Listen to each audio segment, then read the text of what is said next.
श्रीमद्रामचन्द्राय नमः। श्रीरामभद्राय नमः। श्री सीतारामाय नमः।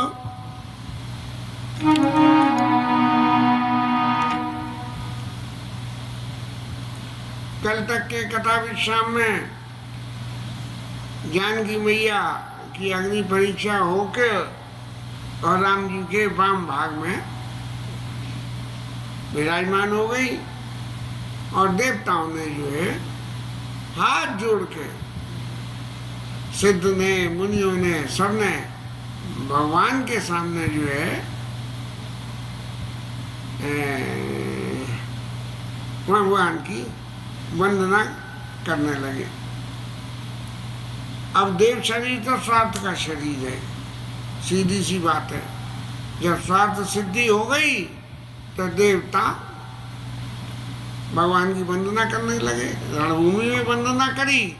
और फिर जब भगवान सिंहासन पर विराजमान हो गए तब वंदना करी।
के गुणों की चर्चा ब्रह्मा बाबा ने आके सबसे पहले वंदना करी। अब ब्रह्मा बाबा की स्थिति तो इस संसार की सृष्टि करने की है। सृष्टि में ब्रह्मा बाबा ने क्या क्या गुण और अवगुण रहित चीजें बनाई और उन सबके उद्धार का जिम्मा जो है वो भगवान के ऊपर छोड़ दिया, राम जी के ऊपर में छोड़ दिया।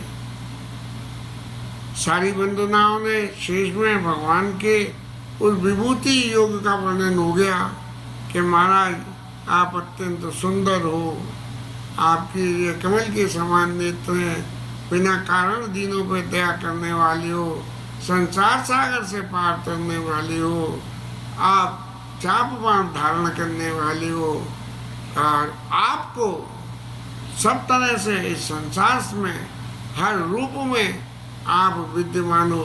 और महाराज यदि आपको ऐसा लगता हो कि ये मैं ही कह रहा हूँ तो मैं नहीं कह रहा हूँ, ये वेदों ने भी ये कहा है कि महाराज आप सर्वव्यापक हो और सब जगह हो। जब आप सब जगह हो तो ये जो जितने बंदर हैं इन सबके अंदर भी आप वास कर रहे हो। कत्य विभो सब वानरे निर्घंट तवानंद सादरे। जब आप अंदर हो और आपके जो स्वरूप का बाह्य रूप से आपके स्वरूप का ये दर्शन कर रहे हैं। लेकिन फिर ब्रह्मा बाबा कहते हैं कि जीवन देव शरीर हरे। महाराज ये देवताओं का शरीर तो धिक्कार योग्य है, क्योंकि देव शरीर में भगवान की भक्ति साधना नहीं हो सकती है। सुखो भोग करे जाते हैं और सुखो भोग पूरे पुण्य पूरे हो जाते हैं तो वापस फिर पृथ्वी पे आना पड़ता है। इसलिए प्रभु अब दीन दयाल दया करिए, मति मोर विभेद करिए। मेरे अंदर किसी भी तरह का कोई भेद न बने, तब जो है आप जो है नभ नायक दे वर्णामिदम चरणाम्बुज प्रेम सदा सोदम। महाराज हमेशा आपके चरणों में मेरे को प्रेम बना दे। ब्रह्मा जी महाराज राम जी की वंदना करके वहां से चले गए। अब तेरा बचरा दशरथ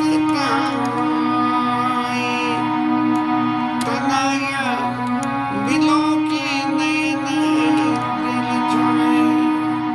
महाराज में लंका के मैदान में दशरथ जी महाराज पधारे। अब प्रश्न तो बड़ा भारी खड़ा हो गया कि महाराज राम जी महाराज को जो है दशरथ जी का सारे संस्कार करके संसार से विदा कर दिया, फिर ये दशरथ जी महाराज कैसे आ गए? तो सबसे पहले तो राम जी महाराज ने उनकी वंदना करी लक्ष्मण जी के साथ में, और पिताजी ने फिर उनको आशीर्वाद दिया। राम जी महाराज ने क्या कहा कि तात सकल तव पुण्य प्रभाव जीतो अजर निशाचर। महाराज जो है अजर निशाचर को जो जीतते नहीं जा सकता था उसको मैंने जीत दिया। और ये सुन के जो है दशरथ जी महाराज के रोमावली खड़ी होके नेत्रों में आंसू आने लगे। अब संसार की लीला है।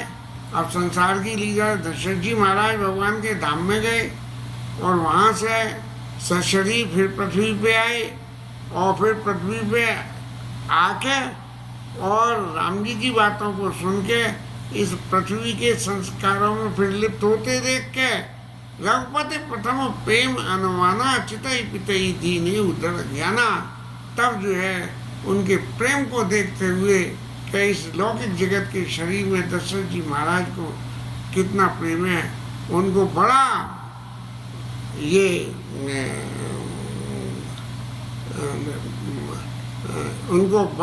ये इस बात का ज्ञान दिया कि महाराज आप जहाँ हो आप वहीं रहो और यहाँ इस पृथ्वी के झंझट में मत पड़ो। इसीलिए शंकर जी महाराज ने पार्वती मैया को समझाया, क्योंकि फिर पार्वती मैया को संशय न हो जाए कि महाराज ये तो जो है राम राम कही राम कही राम राम कही राम तम न पड़ी हरि रघुवीर राय गए सुरधाम। तो बोले महाराज फिर कैसे आ गए? तब जो है शंकर जी महाराज ने कही, ये ताते उमा मोक्ष नहीं पायो और दशरथ भेद भगति मन लायो। भगवान की भेद भक्ति में मन लगाया, मोक्ष नहीं लिया। मोक्ष लेके तो जन्म बंधन से मुक्त हो गए और मुक्त होकर भगवान के धाम में जाके आसीन हो गए। फिर वहाँ से कहीं जाने जुने की जरूरत नहीं है। लेकिन दशरथ जी महाराज ने राम जी से कृपा करके ये दशरथ भेद भगति मन लायो, ये जीव ब्रह्म की जो भक्ति के बीच की जो लिंक है, जो भक्ति से जुड़ता है, उसमें अपना मन लगाया। क्यों कि मोक्ष होने के बाद तो कुछ काम, जैसे कि कोई आदमी के पास में लंबा चौड़ा कार व्यापार हो और फिर सब छोड़ के बाबा जी हो जाए तो बैठ के क्या करे, ऐसी स्थिति बन जाती है। तो इस तरह से मोक्ष को सगुणोपासक मोक्ष न ले, जो भगवान के सगुण स्वरूप की उपासना करते हैं वो मोक्ष नहीं लेते, क्योंकि मोक्ष लेने के बाद उनको कुछ करना नहीं पड़ता है। सब पाप पुण्य समापन हो गए, भगवान की शरण में पड़े रहते हैं। लेकिन भगवान के भक्त को तो जब तक भगवान की भक्ति न हो तब तक चैन नहीं पड़ता है। अब कोई आदमी नित्य कथा कीर्तन पाठ भजन सेवा पूजा ऐसा काम करता हो तो उन सब कामों को करने से एक उसकी नेचुरल हैबिट में आ जाता है और फिर काम कुछ नहीं होता है, तब मन में बड़ी वेदना रहती है। इसलिए जो है ताते उमा मोक्ष नहीं पायो, दशरथ भेद भगति बन लायो। भगवान की इस भेद भक्ति में कि आप ब्रह्म हो और हम जीव हैं और आपकी भक्ति करना हमारा फर्ज है, ऐसा मान के दशरथ जी महाराज ने सतत भगवान की भक्ति में लगे रहे और फिर जो है वापस बार बार करी प्रभु प्रणामा, दशरथ हरष गए सुनामा। अनुज जानकी सहित प्रभु कुशल कौशलाधीश, शोभा देखिए लक्ष्मण स्तुति कर सोई। ब्रह्मा बाबा तो सबसे बड़े बूढ़े थे, तो वंदना करके चले। अब इंद्र महाराज भी वहाँ मौजूद थे। नेक्स्ट नंबर इनका आया तो इन्होंने क्या कहा कि ये भी भगवान की शोभा को देख के अत्यंत प्रसन्न हुए और भगवान की ये भी वंदना करने लगे।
भगवान की वंदना इंद्र महाराज ने करी।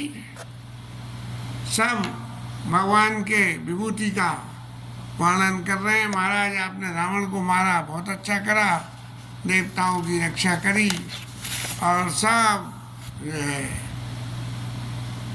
आपके अतुलित बलशाली हो आप। मैं तो एक ही बात समझता था कि मैं बहुत बली हूँ और मैं सब कुछ हूँ, लेकिन अब मेरी समझ में आ गया मैं कुछ भी नहीं हूँ, जो कुछ है सो आप है। अब जब स्वार्थ सिद्धि हो गई तब जो है इंद्र महाराज कह रहे हैं कि महाराज मैं आपके लिए क्या करूं, युद्ध में तो उन्होंने अपना रथ भेज दिया था, लेकिन अब मैं क्या करूं। तब राम जी महाराज ने इंद्र महाराज से कही कि देखो सुन कर सुरपति कभी भालू हमारे, परे भूमि निश्चरण जी मारे, और ममित लाग तजेन प्राणा, सकल जियाऊ सुरेश सुजाना। अरे महाराज आप तो अमृत के कब्जाधारी हो, अमृत आपके कब्जे में रहता है, इसलिए आप इन सबको जिया दो। अमृत तभी तक जिंदा करता है जब तक आदमी जिंदा है और उसको रखता है, लेकिन जब आदमी मर गया तब अमृत उसको जिंदा नहीं कर सकता है। तो भगवान ने कही क्या कि ये बंदर मर गए हैं, इन्हें जिंदा कर दो। अब निश्चित रूप से तो बड़े आश्चर्य की बात हो गई कि इंद्र महाराज भी अच्छी तरह ये जानते हैं कि भाई अमृत से ये जिंदा नहीं हो सकेंगे, लेकिन फिर भी भगवान कह रहे हैं तो उन्होंने तुरंत हामी भर ली, क्योंकि ये भगवान की कृपा ही है। सुन खगेश प्रभु के यह वाणी, अति अगाध जानई मुनि ज्ञानी। भगवान तो सब कुछ कर सकते हैं, जो बड़े भारी ऋषि मुनि हैं वही लोग इसकी वाणी का अर्थ समझ सकते हैं कि प्रभु संग त्रिभुवन मार जियाई, और केवल सक्राई दीन बढ़ाई। सिर्फ इंद्र को बढ़ाई दिलवाने के लिए कहा कि इंद्र महाराज आप ये काम कर दो। जैसे अंगद सिंह से कहा था कि डंका जाओ तातुओं कामा, तो स्वयं सिद्ध सब कायनाथ वो ही आदर देव, ऐसे ही यहाँ है। अब जो है इंद्र भगवान ने जाके जो है अमृत की वर्षा करी, और सारे बंदर भालू सुरांशिक सब कपड़े में पूछा, जिये सकल रघुपति की इच्छा। सुरों के अंश में अवतार था उनका, सारे देवता थे जिनके अंश से ये लोग पैदा होके और बंदर बन के यहाँ आए थे। दोनों दलों के ऊपर में अमृत की बारिश हुई, लेकिन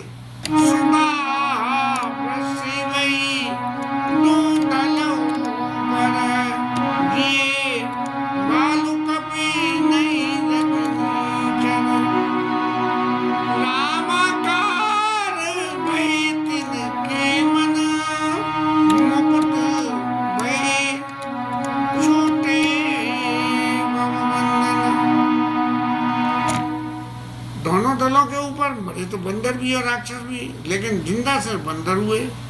बोले राक्षस क्यों नहीं जिंदा हुए?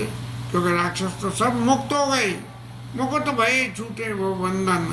क्योंकि लड़ाई में जहाँ मारेंगे तो जब जब सामने राम दिखेंगे और राम देख देख के मार रहे हैं कि हम राम को मार रहे हैं, राम को मार रहे हैं, तो रामाकार भय तिनके मन और मुकुट भय छूटे वो बंधन। इस तरह से जो है अब ऐसी ऐसी गति राक्षसों को मिल गई कि कलमल धाम काम रत रावना, गति बाई पाई जो मुनिवर पावन।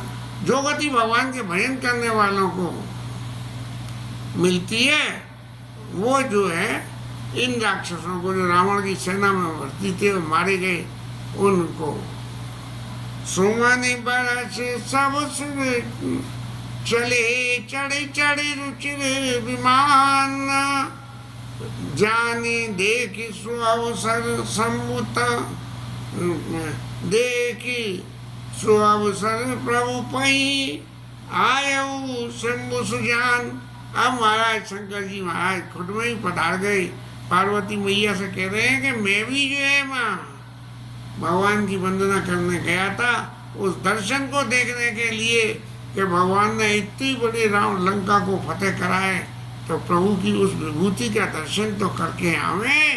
तब परम प्रीति करी जोरी जुग और नलिन नयन बरबार, पुलकित तन गद गद गिरा विनय करत त्रिपुरार।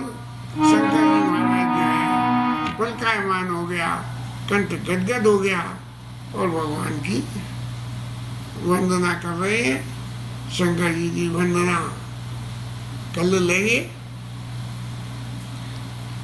कुछ पता नहीं क्या गोविंद की लीला है कि ये कथा करने में गला ऐसा सूखने लगता है कि जिससे पहले खांसी आती थी अब ये गला सूख रहा है। ये गला क्यों सूखता है ये पता नहीं लग रही। जो भी है प्रभु की इच्छा है। हरि नाम कीर्तन थोड़ी देर ज़्यादा करेंगे तो समय पूरा हो जाएगा।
हनुमान की जय, उमापति महादेव की जय, श्री राज धरण की जय, श्री राधा रानी की जय, जय जय श्री राधे।